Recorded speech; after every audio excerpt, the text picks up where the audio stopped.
Hello friends, मेरा नाम मोहम्मद इरफान अंसारी और मैं एक इलेक्ट्रिकल मेंटेनेंस इंजीनियर हूँ।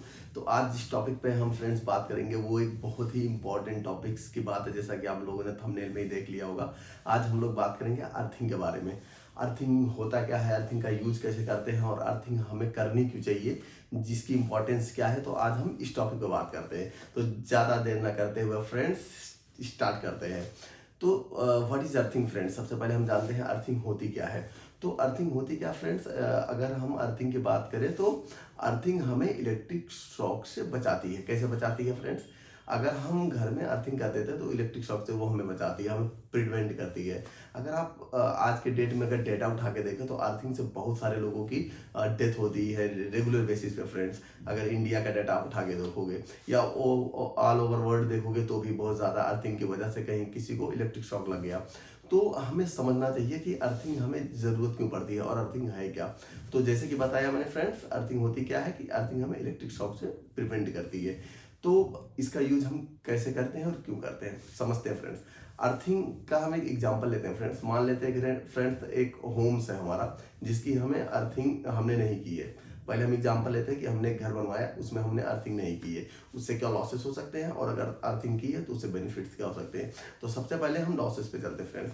हमने फ्रेंड्स गांव में घर बनवाया, घर बनवाने के बाद हम लोग देखते हैं कि उसमें अर्थिंग नहीं की। अभी क्या होगा फ्रेंड्स कि घर के अंदर फ्रीज होगा, हो सकता है गीजर्स लगे हो, वॉशिंग मशीन्स हो, वाटर कूलर्स हो, बहुत सारी चीज़ें हो सकती है फ्रेंड्स। इस केस में क्या होगा कि यहाँ पर जो भी पर्सन है वो डायरेक्टली स्विच को ऑन करता है, डायरेक्टली स्विच के पास जाता है, अपने हैंड से ओपन हैंड से उसको ऑन कर देता है। तो यहाँ पर ह्यूमंस जो है वो डायरेक्टली कनेक्ट होते हैं उस इक्विपमेंट से।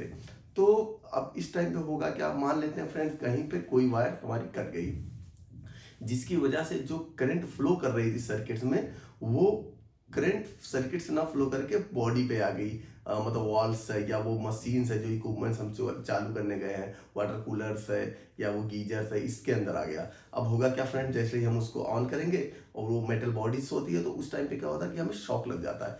अगर यहीं पे अर्थिंग की होती फ्रेंड्स, अर्थिंग की केबलें अगर लगी होती तो अर्थिंग क्या करता फ्रेंड्स, वो जो हमारी करंट से बॉडीज के अंदर जा रही थी वो डायरेक्टली ग्राउंड हो जाता, क्योंकि अर्थिंग क्या करती है, एक लो रेजिस्टेंस पाथ प्रोवाइड करती है। इसका काम ही यही होता है, लो रेजिस्टेंस पाथ। तो ह्यूमन बॉडी से भी बेटर लो रेजिस्टेंस पाथ उस अर्थिंग की होती है फ्रेंड्स। इसके लिए अर्थिंग हमें बताती है। अर्थिंग कई टाइप्स की होती है।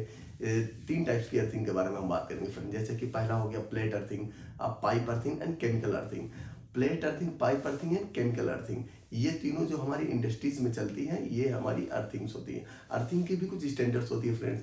जैसे कि अगर हमने कहीं अर्थिंग लिया, एग्जांपल लेते हैं इंडस्ट्रियल, अगर हमारे इस यूट्यूब चैनल को इंडस्ट्रियल इंजीनियर्स या इलेक्ट्रीशियंस या मेंटेनेंस इंजीनियर्स कोई भी देख रहा हो, तो अर्थिंग में हम क्या करते हैं फ्रेंड्स, अगर हम कोई अर्थिंग करते हैं प्लांट्स के अंदर, केमिकल अर्थिंग की हमने, प्लेट अर्थिंग की, या हमने पाइप अर्थिंग की। पाइप अर्थिंग में क्या होता है, गैल्वेनाइज की पाइप्स होती है फ्रेंड्स।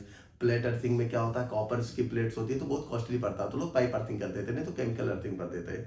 तो फ्रेंड्स इसमें होता क्या है कि चारकोल और सॉल्ट का नमक बनाते हैं। बहुत सारे क्वेरीज आती है कि चारकोल और साल्ट का यूज हम क्यों करते हैं।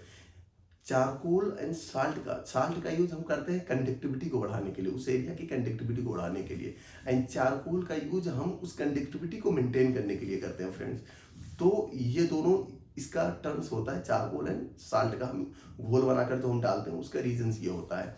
अब जब हमारी अर्थिंग हो जाती है तो उस सॉइल पे भी डिपेंड करता है कि उसकी रेजिस्टेंस क्या है। लेकिन फ्रेंड्स जहाँ पे भी मैं काम कर रहा हूँ, यहाँ पर जो हमारे स्टैंडर्ड्स है या ओवरऑल जो स्टैंडर्ड्स होना चाहिए फ्रेंड्स, वो होता क्या है कि अगर हमें इंडिविजुअल अर्थिंग पिट की टेस्टिंग करें तो उसकी वैल्यू 1 ओम होनी चाहिए, और सॉरी 2 ओम होनी चाहिए, लेस देन 2 ओम्स। एंड अगर हम फ्रेंड्स से बात करें ग्रिड्स वैल्यू की, तो लेस देन 1 ओम होनी चाहिए। ये स्टैंडर्ड्स कहता है हमारा।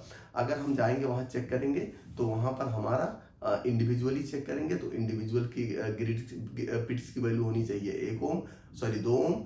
एंड अगर हम ग्रिड्स के साथ चेक कर रहे हैं तो हमारी वैल्यू होनी चाहिए 2 ओम। ये हमारी स्टैंडर्ड्स है। बहुत सारे क्वेश्चंस आते हैं फ्रेंड्स की ग्राउंडिंग एंड अर्थिंग में क्या डिफरेंसेस है। आपको इंटरव्यू में भी क्वेश्चन कर दिया जाता है कि अर्थिंग एंड ग्राउंडिंग्स में क्या डिफरेंस है। अर्थिंग एंड ग्राउंडिंग में फ्रेंड्स क्या डिफरेंस है कि जो ग्राउंडिंग्स होती है हमारी, जो नॉन केयरिंग करंट्स होती है, जो नॉन केयरिंग करंट्स जो करंट नॉन केयरिंग करंट्स होती है, जो नॉन केयरिंग करंट्स मटेरियल्स होते हैं फ्रेंड्स, वो होती है हमारी ग्राउंडिंग। जैसे कि अगर हम ट्रांसफार्मर का एग्जांपल लें, जो इंडस्ट्रीज में ट्रांसफार्मर लगी होती है उसके अंदर आप देखोगे फ्रेंड्स बॉडी अर्थिंग भी होती है एंड न्यूट्रल अर्थिंग भी होती है। जो हमारी न्यूट्रल अर्थिंग हम करते हैं वो हमारी होती है करंट केयरिंग मटेरियल्स होती है, तो वो हमारी होती है ग्राउंडिंग। क्योंकि क्योंकि जो है थ्री फेज सप्लाई होती है और बैलेंस सिस्टम हमें बनाने के लिए फ्रेंड्स हमें न्यूट्रल की अर्थिंग, अनबैलेंस से बचने के लिए, बैलेंस सिस्टम को बनाने के लिए हमें न्यूट्रल को ग्राउंड करना पड़ता है। इसको हम बोलते हैं स्टार के केस में, इसको हम बोलते हैं फ्रेंड्स ग्राउंडिंग। एंड अर्थिंग में क्या होता है फ्रेंड्स, इसमें नॉन केयरिंग एंड केयरिंग कोई भी तरीके से मटेरियल्स इसमें नहीं हो जाता है, क्योंकि इसमें हम रेजिस्टेंस हमारी less low resistance path provide करते हैं। तो ये होती है हमारी अर्थिंग एंड ग्राउंडिंग में डिफरेंस। अगर आपसे कोई भी पूछता तो आप बता सकते हो। अर्थिंग मिनिमम हम अगर कहीं भी हमारी कोई भी करंट है फ्रेंड्स, तो उसका हम दो गुना जो है हमें पकड़ना चाहिए। जैसे कि मान लेते हैं फ्रेंड्स कहीं पे जो है 4 एम्पियर की करंट फ्लो कर रही है, तो हमें क्या करना चाहिए, 4 एम्पियर की जगह पे 8 एम्पियर का 8 एम्पियर के हिसाब से जो हमारी केबल्स आएगी उसको पकड़ना चाहिए। हमेशा 2 गुना केबल ही पकड़ना चाहिए अर्थिंग्स के लिए, वो बेटर होता फ्रेंड्स। तो अर्थिंग यही हमारी थी, क्योंकि अर्थिंग बताने का रीजंस ये था कि हम लोग अर्थिंग घर में नहीं करते हैं, हम लोग इंडस्ट्रीज में अर्थिंग पे ध्यान नहीं देते हैं। तो अवेयरनेस होना बहुत ज़रूरी है फ्रेंड्स, और हमें प्रिकॉशंस क्या लेने चाहिए अर्थिंग के लिए। हम अगर कहीं किसी इक्विपमेंट्स, अगर हम इंडस्ट्रियल इलेक्ट्रीशियंस है, अगर हम कहीं भी जाते हैं तो हमें हैंड ग्लव्स का यूज़ करना चाहिए। अगर हम लाइव पार्ट्स में काम करते हैं हमें सेफ्टी शूज़ पहन लेना चाहिए फ्रेंड्स। इससे क्या होता है, हमें शॉक लगने से बचेगा फ्रेंड्स। इसके लिए हम पीपीई का जरूर ध्यान देना चाहिए कि पीपीई जो हम पहन रहे हैं वो पीपीई आईएसओ मैच कर रहे हैं कि नहीं कर रहे हैं, वो सारी चीज़ें हमें देखनी चाहिए। आज के डेट में तो फ्रेंड्स अर्थिंग से बचने के लिए बहुत सारी इक्विपमेंट्स यूज होते हैं, जैसे कि आरसीसीबी फ्रेंड्स, जैसे कि ईएलसीबी का नाम सुना होगा आपने, अर्थ leakage circuit breaker, RCCB residual current circuit breakers. ये होते ही ऐसे हैं कि अगर लीकेज करंट हमारा कहीं भी होगा फ्रेंड्स, तो उसको क्या करता है, वो तुरंत ट्रिप करवा देता है। क्योंकि ह्यूमन बॉडीज की जो एक सेंसिटिविटी होती है फ्रेंड्स, वो 30 मिली एम्स तक होती है। एक ह्यूमन बॉडी जो 30 मिली एम्स तक की करंट्स को बियर कर सकता है, जो हमारी लीकेज करंट्स है। तो ईएलसीबी क्या करती है, उसको ट्रिप करवा देती है, जिससे हमारी प्रोटेक्शन होती है। तो अगर हम घर में वायरिंग करते हैं फ्रेंड्स, तो हमें ईएलसीबी का जरूर यूज़ करना चाहिए, जिससे हमें शॉक लगने से बचे, हमें प्रिवेंट हो, हमें किसी भी डेथ केस में जाने से पहले फ्रेंड्स। तो ये अर्थिंग का हमारा काम है फ्रेंड, जो हमारी लो रेजिस्टेंस प्रोवाइड करती है। अर्थिंग हमें करना ही चाहिए फ्रेंड्स।